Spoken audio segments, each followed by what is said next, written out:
Hoje não tem roteiro. Eu quero me apresentar para vocês, falar um pouquinho de como eu cheguei até aqui, de como eu decidi criar o canal e de como eu quero daqui para frente levar a nossa fofoca aqui.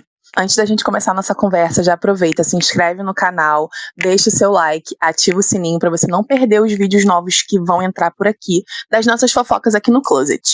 Eu vou traçar uma linha de raciocínio, tá?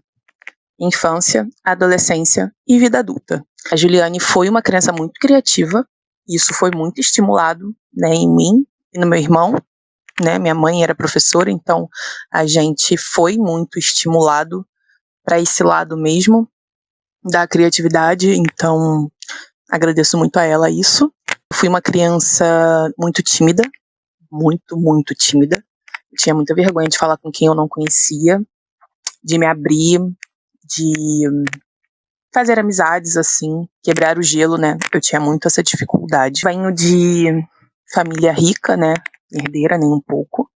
Tive uma infância boa, nunca passei fome, graças a Deus. Mas com muitas limitações, né? Não tinha todos os brinquedos que eu queria, eu não fazia todas as atividades que eu gostaria de ter feito, mas foi uma infância muito boa. A mãe desenvolvia muito isso na gente, então a gente vivia em um mundo muito lúdico. Então, criança se diverte, gente, fazia um cavalo com um cabo de vassoura e a gente se divertia com aquilo.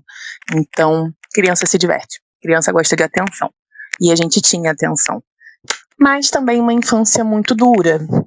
Eu sou uma irmã mais nova de um irmão que veio com atenções, né, com necessidades especiais. O meu irmão, ele nasceu com insuficiência renal e agora, tardiamente, a gente veio descobrir que, além dessa insuficiência renal, ele é autista nível 2 de suporte. Isso respondeu muitos dos comportamentos que ele tinha na infância, as resistências que ele tinha, né, enfim, vários dos cenários. E eu fui a filha mais nova, mas que foi uma criança que foi obrigada a crescer, sabe, muito rápido. Apesar de eu ter tido essa infância muito boa, eu lembrar muito dessa infância boa, mas eu tive responsabilidades muito rápido. Eu assumi responsabilidades no meu núcleo familiar, muito cedo. Criança que não dá trabalho não está sendo criança, sabe? A criança, ela precisa ser acolhida, ser ouvida. Eu tinha tudo isso, mas eu não me sentia livre em ser criança. Eu era uma adulta, entendeu? E por conta de todas as dificuldades, né, que os meus pais passaram com o meu irmão, eu já tinha na minha cabeça, quando eu era menor, de que eu não podia dar trabalho, eu tinha que ser suporte e uma ajuda deles. Mas eu era só uma criança. Isso tudo, né, você acaba crescendo com muitos padrões, enfim, mas assim, gente, tá tudo certo, faço terapia, então assim. E aí vamos pra Juliane adolescente. Eu acho que a palavra que eu posso resumir da Juliane adolescente era intensidade. Eu era muito intensa. Não que eu não seja, eu continuo sendo, mas eu melhorei muito, né, porque hoje eu consigo me controlar, enfim, mas eu era muito impulsiva, muito reativa. Eu reagia, eu não pensava, tipo, nas coisas ou nas consequências do que eu ia falar, do que eu ia fazer. Muito estudiosa também, muito curiosa, muito falante. Eu sempre fui a criança que era trocada de lugar na sala de aula. A mãe era sempre chamada, né, tipo, nas reuniões, e os professores em geral sempre falavam, nossa, a Juliane é muito inteligente e tal, mas ela fala muito. Então eu era sempre trocada de lugar. Tá aí talvez o porquê de querer ser comunicadora, né? A Juliane adolescente também tinha muitas questões com ela mesma, assim, com a aparência dela, com a imagem dela. Eu não era uma pessoa segura. Eu acho que adolescente no geral, né, tá buscando validação, acho que nenhum adolescente é assim. E foi um período muito difícil, assim, muito difícil. Eu tinha muita distorção de imagem, sabe? E eu só consigo ver isso hoje, tá?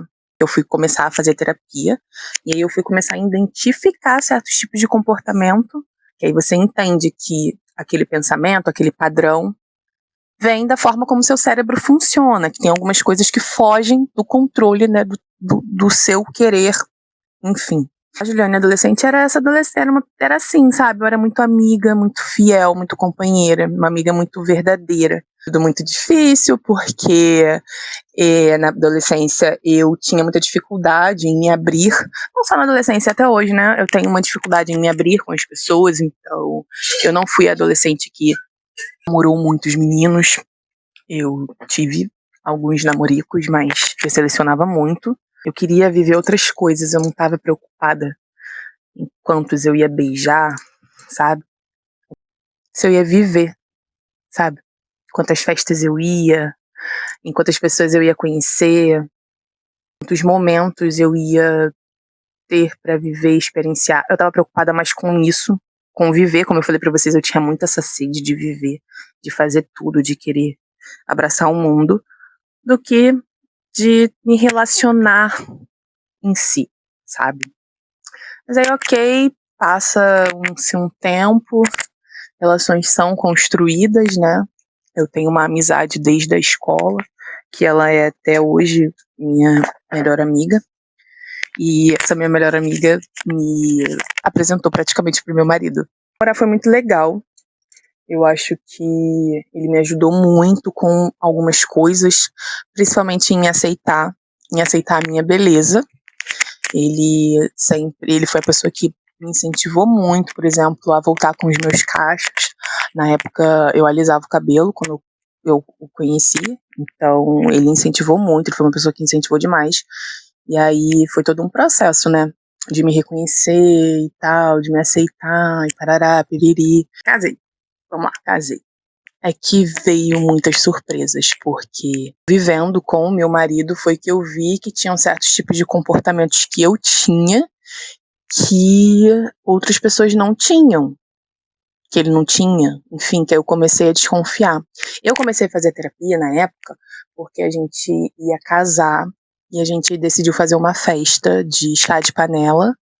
E a festa começou a tomar uma proporção que eu tava super assustada, eu brigava, inclusive tava brigando muito com ele na época, porque ele é um golden, ele ia convidando todo mundo, e eu não sou assim, eu sou muito seletiva. E, enfim, eu não queria, a gente brigou muito pra fazer lista e tudo. E aí, fazer terapia, eu falei, cara, eu vou ter que fazer terapia, porque isso não tá legal, eu tô assim, desesperada. E aí eu comecei a fazer terapia. E aí até hoje é a minha terapeuta, é a da época. A gente começou, né, já casada, foi que a gente começou a descobrir, tipo, sabe, achar estranho alguns tipos de comportamento. E aí foi quando eu fiz o neuropsicológico. Aí foi quando veio o laudo, né, de TDAH e TAG. Realmente não imaginava que eu tinha TAG. Eu não achava que eu era uma pessoa ansiosa. Mudei meu estilo de vida, parei de comer certos tipos de coisa, comecei a me exercitar de segunda a sexta. É algo inegociável, é uma das coisas que eu não posso deixar de fazer. Eu tenho meu remédio que eu tomo também. Isso tudo para poder tentar me trazer uma qualidade de vida, porque na época eu estava com uma depressão, né? E, enfim, gente, e aí isso bagunçou tudo também, porque no meio disso tudo, né, dessa descoberta toda que eu tive. Eu perdi a minha mãe, então no meio em que eu estava começando a me acostumar e começando a tentar mudar um cenário em que tem a minha cabeça, em que eu descubro como que é a minha cabeça e que eu preciso mudar certos tipos de padrões, certos tipos de comportamentos para poder atingir as coisas que eu quero, me vem um luto que ainda estou vivendo, né? São 2 anos e tem muito pouco tempo, eu sei. Tô bem, mas eu sinto demais. Eu sinto muito, muita falta dela. Mas é uma dor que, tipo assim, te atravessa, te rasga de um jeito. Que, meu irmão, que tu fica assim, cara, qualquer outra coisa que aconteça comigo não é metade do que é sentir isso. E aí, no meio disso tudo, dessa mistura toda de coisas que vão acontecendo na vida, né? na nossa vida, que a nossa vida vai acontecendo, existe um indivíduo, a Juliane, que tem sonhos, que tem desejos, metas, e quer muito, muito ter pessoas aqui que conecte de alguma forma com ela. Eu sempre fui muito expressiva. No geral, gente, sendo bem sincera mesmo, eu espero de verdade conseguir me conectar com pessoas que tenham a mente aberta, que desejam coisas boas, que gostam de criatividade, moda, beleza. É o que a gente vai estar sempre falando por aqui. Comportamento também, principalmente. Quero trazer mais assuntos, mais vídeos sobre a questão de ter o TDAH e ter o TAG. Eu acho que é isso. Eu espero que vocês tenham gostado de ouvir um pouquinho de como que é a Juju. Juju criança, eu acho que tá muito orgulhosa da Juliane hoje em dia. Enfim, no final, acho que é isso que importa. Juju criança me acha muito maneiro. Chegando no final do vídeo, se essa conversa fez sentido pra você, deixa o seu like, se inscreve. Ativa o sininho para você não perder os vídeos aqui, as nossas fofocas aqui no Closet. Espero que você tenha gostado de me conhecer. Beijo. Até o próximo vídeo.